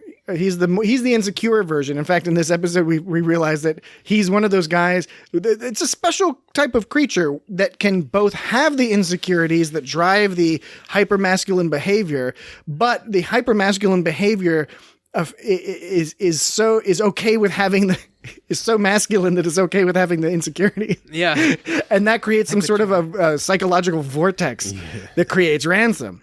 Yeah, and it's just baffling to people, and I think it's disarming, probably. But of course, the whole scene with Riker coming in with the Titan was great. It had the TNG music kicked in, straight up TNG music, and was kicking ass. There was a few episodes where they were playing. I can't remember which episode, but they were playing Lower Decks music, but in TNG style. I can't remember, but it was in that kind of sort of in the violin mode, not the fanfare mode, which this one came in, like you said, with the TNG music. Like a wrecking ball. The fanfare mode. Yeah. Not the violin. And he just fucked them all up. Not the flute and oboe mode. But yeah, all right. I mean, everyone's gushing over Riker and Troy being guesting on here. But it's not just that they guested. They did a great job. It was funny, as you noted. They took their characters and amped them up a bit.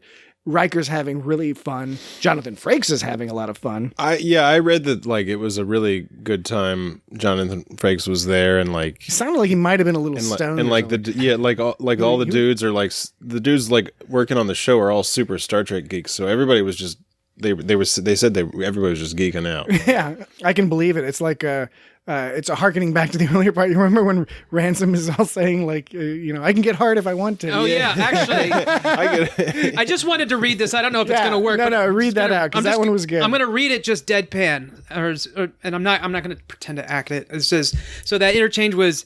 This is from Freeman, Mariner, and Ransom. And it starts as, be as hard on her as you always are. Yeah, be hard on me. I'm only hard on you when you make me hard. I mean, I'm not hard right now. I mean, I could get hard if I wanted to, but I'm not hard right now. I'm so sorry. You're both great. Yeah. And then he goes and starts working out. Yeah. I love when he's lifting those weights and he's like, oh, I can't think, I got to work out. And they're like, we thought you were working out. He's like, you're lifting weights right now. So the different, I had the quotes next to him, but I won't read the quotes because they're not that interesting because Rutherford's actual dialogue doesn't change in his different modes. It's just his inflection changes. So it went from optimistic, and I think this is in order. It went from and he didn't do ones for all of them. It was Rutherford's various modes. It went from optimistic, sexy mode, British mode, cowboy mode, sassy mode. There were 2 of them here next that didn't have quotes. He skipped through drunk mode. There was some kind of nervous mode. And it was one of my favorites was weird mode, which I really I wanted to see weird mode. Yeah, I thought sassy mode was weird mode. Yeah, I think it was sassy mode I was hoping was weird mode, or I don't know, it doesn't matter. Then they go back to quotes, sleep mode, extremely optimistic mode.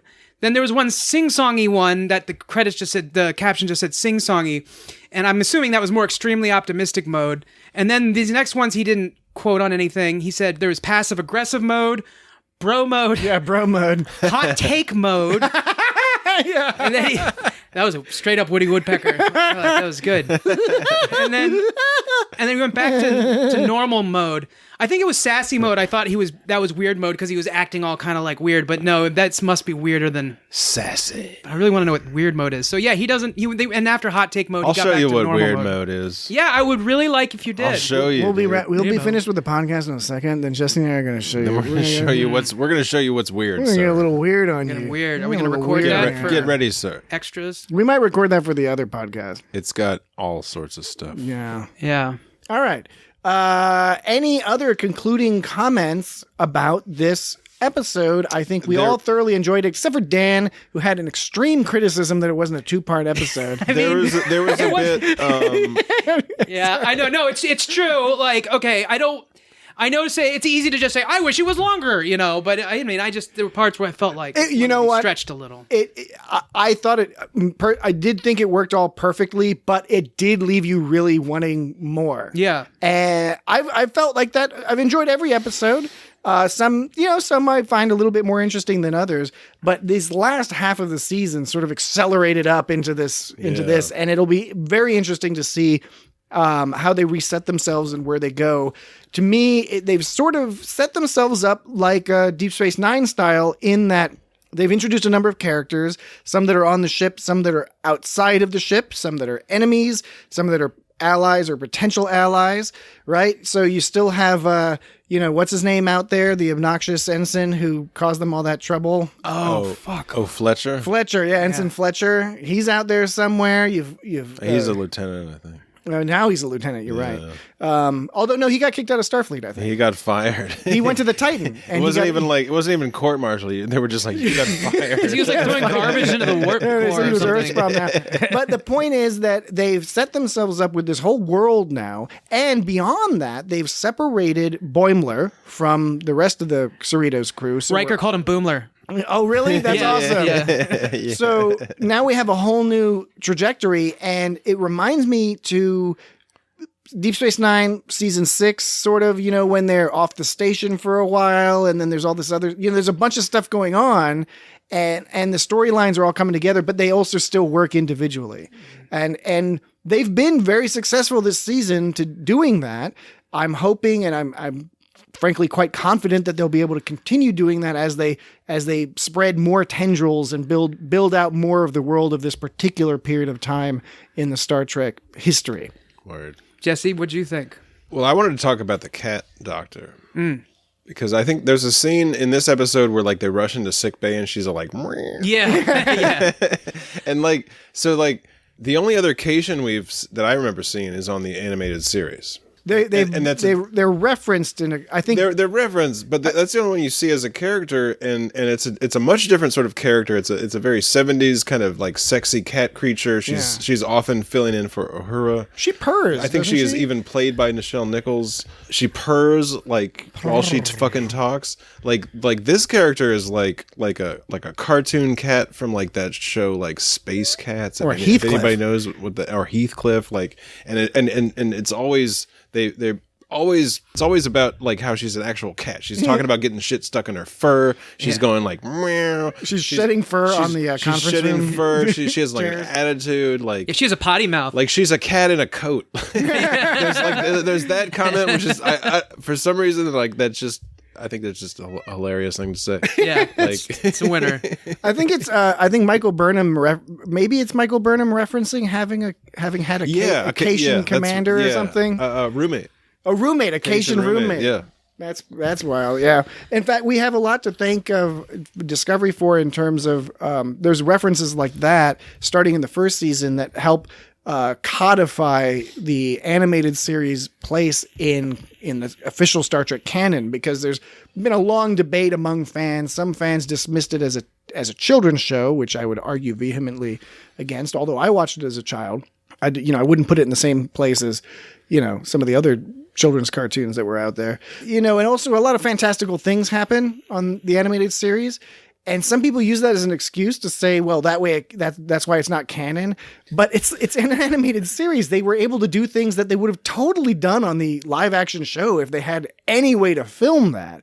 And what's kind of funny now is we're seeing the same thing even in the era of brilliant special effects, high caliber acting, high caliber directing. Where you see examples of that on Discovery and Picard. I know your mileage may vary, but definitely extremely high production values. And you can still do things in animation that you cannot reasonably do with even high budget CGI. You can do anything you can draw. And they're That's why TAS was had its own charm. Exactly, and they did some that was specific to that all show. All the visuals. Well, the second episode, I think, where they go to that ship that is just this massive ship that's like 3 billion years old and made of all this organic stuff. Yeah, it's cool. Exactly. So that's really. I think even today that would be. That's really crazy. They might be able to pull it off, but it would be tricky. You just ask your artist to go crazy. Just think of some weird. Draw whatever comes to your head. And as you noted, Dan, the dynamism of the Pakled cobbled together ships is an example, and the cinematic nature. We saw a lot of that last week when they actually made a movie, on the holodeck. Yeah, right? but this presentation of this episode really was impressive. It was really, there was a lot of cool stuff. Like that ship breaking apart. You could see the ship breaking apart, and that scene of it's all quiet with all. I mentioned it earlier, but that one scene with the star and it's the sound design and the special, the animation, but the music. I mean, I continue to be impressed with the music.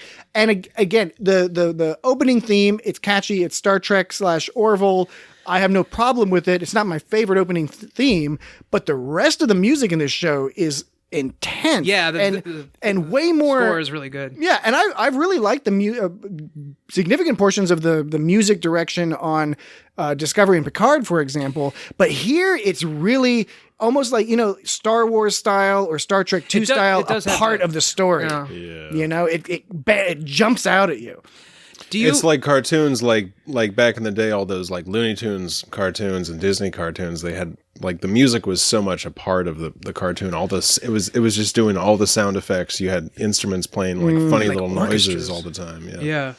Bunch of orchestras high on a mix of cocaine and morphine. Yeah. This may be not comparable, but comparing this with Enterprise's theme, I mean, this one is more like you're not terribly into Lower Decks theme, but the Enterprise theme is terrible, but it also is charming but only because it's like you're looking back on it and you're from there to here.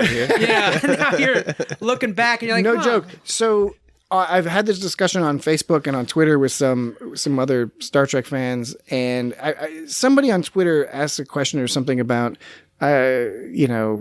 something about the Enterprise theme and does it get better or something like that, and do you get used to it?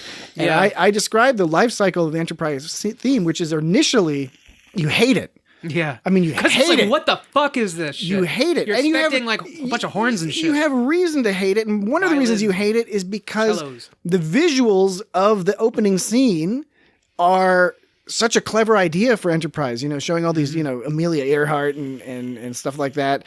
And the Apollo and, it's a really clever idea for the Enterprise, the first, Warp 5 mission. But then over time, it gets into your head. So you start skipping it. If you have Netflix or something, you can skip it. You start skipping it. And then one day you start not skipping it. It's like an abusive partner. You know, you don't want to like them, but there's something about it that grows on you. For me, that's absolutely true. It totally grows on one over time. And for me, what put me over the edge, which I've mentioned before, that some people I think can't stand. Some people think they lameified it. I think they awesomeified it more is when they added that sexy drum beat. Where he's like, it's been a long road.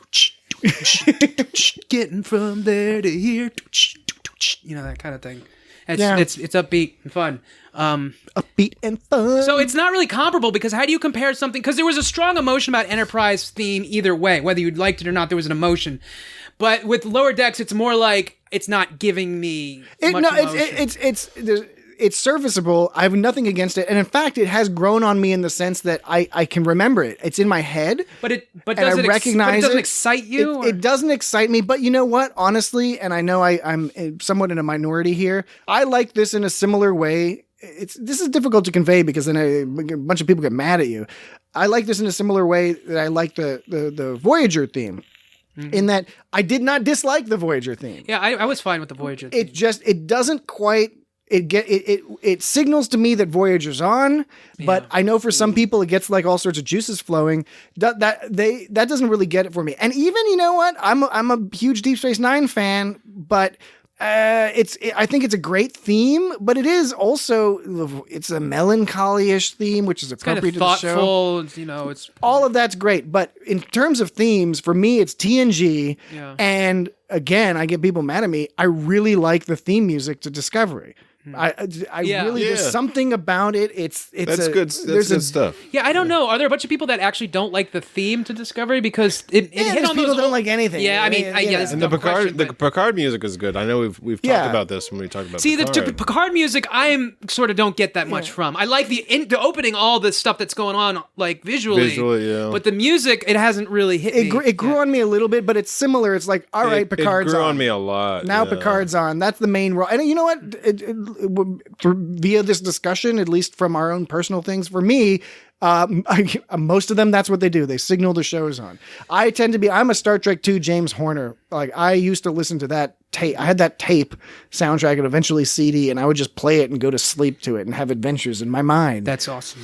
It's pirate music. It's fucking pirate music. That's Star Trek music. Star Trek 6 too. The TOS, like Alexander Courage music, is a lot different. It sort of is from a different time. Mm-hmm. It's like a mid 20th century. You're using like a symphony, and you're using it's various sort of modernist techniques of scoring. I heard someone play that on a saw once, where they used a bow on like a saw, and it's like, oh yeah, totally, or a theremin. Oh yeah. A theremin is like an electric version, and that'd be hard. That'd be hard to play on a theremin. Right. Yeah. Theremin's pretty tricky, but you get like a lot of like contrabassoons and. And I love Star Trek. I love the original Star Trek theme. I love the TAS theme. That sort of inverts some things and is a little jazzy.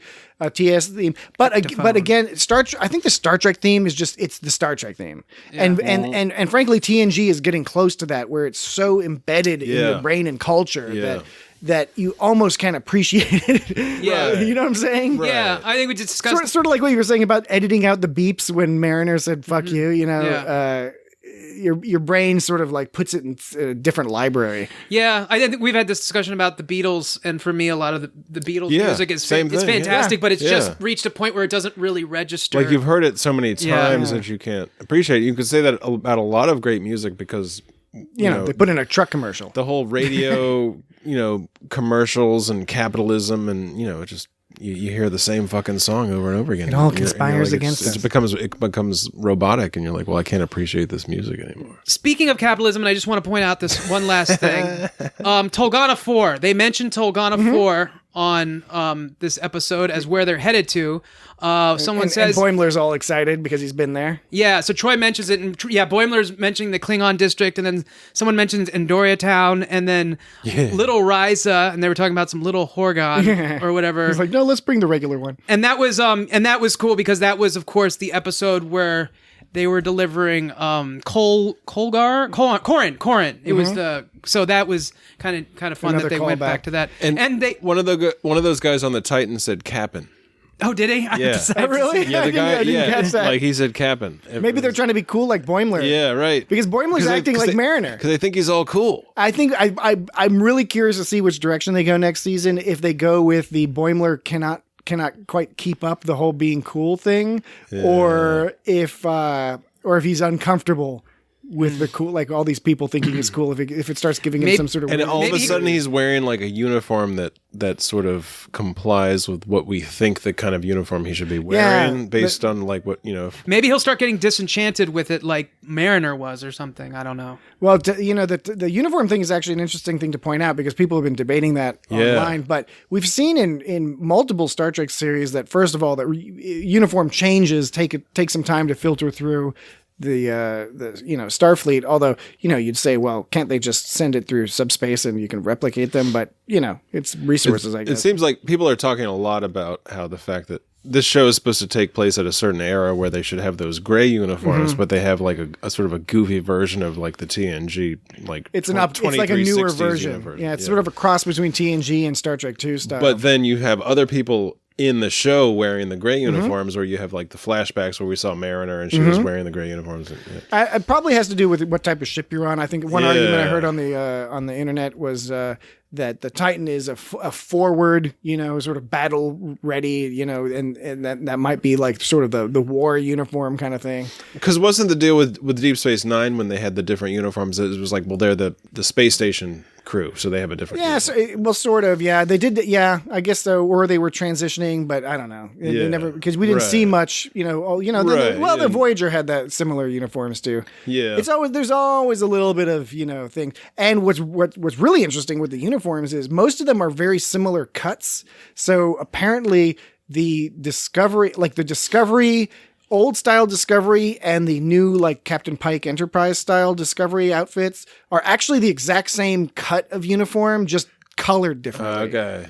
Yeah. So, but essentially, I'm sure there's some other minor changes. Because there was that episode where they it was like the first episode of the second season, and like they got into their space suits. And it was all the same spacesuits, but it was colored differently. Like the people from the Enterprise had like the color-coded spacesuit, and then like Michael Burnham had like the Discovery style spacesuit. Yeah, but it was the same spacesuit. It was just colored different. Pretty cool. And we learned that Freeman was possibly Riker's Chadich. So she fought. She fought for. She apparently, which is someone who fights for you when you're in a position where you're unable to fight due to position or I don't know, injury or something. I'm not sure what the rules are. So it's like Mariner. Like also, she knows all these people, and she happens to know Riker, and they were buddies. It was Freeman who was the Chadich for Riker. Oh right, okay, right. But they know each other. Term of endearment. Yeah, but Riker was maybe literally. Riker was hooking Mariner up with some. Yeah, Romulan ale. It could have just been drunk talk. Just been like, "Yeah, you were my Chadich. Yeah, we're buddies." drunk trombone talk. Drunk bone talk. Dan knows about that. Dan played trombone. Trombone. Dan is as they colloquially refer to them as a tromboner. Yep, drunk boner talk. Mm-hmm. All right, so.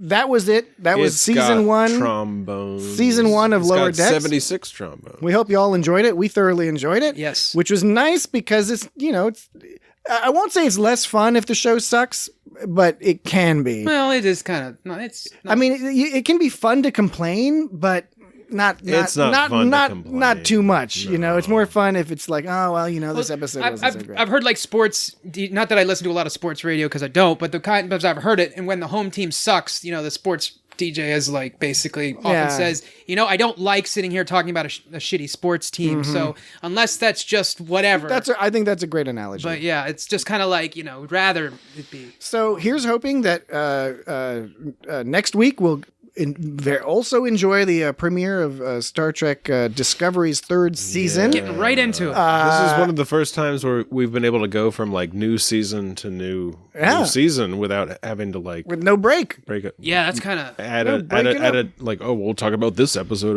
of Enterprise. This, that, and the other thing. I wonder if they will be rough next week, just because it's like, what are you talking about? No, it won't be rough at all. We'll be amazing. We're totally on point, sir. Yeah. So look forward to that. that. It's got on point shit. In the meantime, if you're still listening, that's a good sign. That means that you Thank you very much. You will be interested in some of our previous episodes. And as Jesse was alluding to, while we do coverage of whatever the show, all those 45 the show that's on live in the intervening months, for example, we will hop around the Star Trek universe to every single series that exists. Special topics. Including the animated series. And we've done Star Trek 6. We're going to do some more Star Trek movies at some point. We even talk about Voyager. But you can go through our podcast feed and look at some of those episodes. There's some really great episodes there. In fact, I highly recommend the episode we did on the animated series pilot.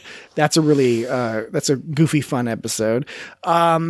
And What's a pilot? you know the shows they put on TV. I don't watch. You're aware of I don't have a television. TV. That's a Pulp Fiction reference. And you know my name is the Lord. Yep.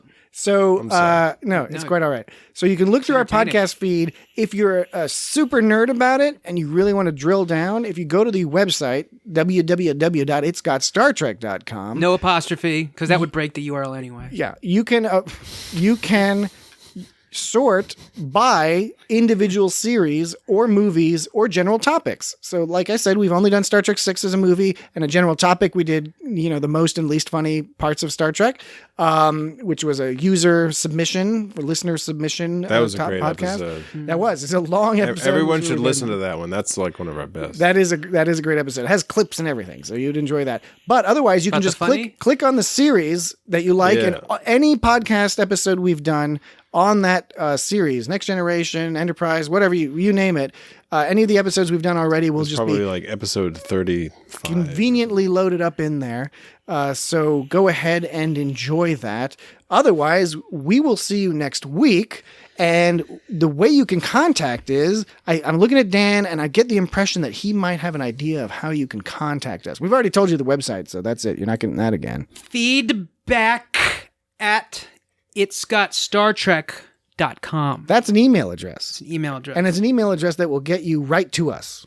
And you can go on Twitter and go at It's Got Star Trek. Get to us even quicker. Twitter's a great way to get to us. Instagram is all right too. At It's Got Star Trek. Got all sorts of pictures and shit Facebook, up there. you can do the same kind of thing. It's pretty flexible. YouTube. We got a YouTube presence. Very good. YouTube's great. Yeah. And it's funny because every now and then we get one video that gets like a ridiculous number of views. They all get views, and then there's like one video. And I'm not talking about the Rule 34 one, because I understood why that got a bunch of views. Just because the title. We had in the title, and it's a long story. You have to listen to the whole podcast back catalog to get it. But we did an episode. It was actually the first one of Lower Decks.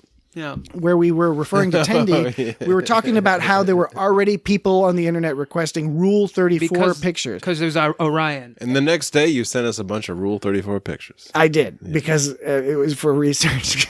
So they're out there. People at home. Out there. They were out there before the show premiered. If you don't know what Rule 34 is, look it up.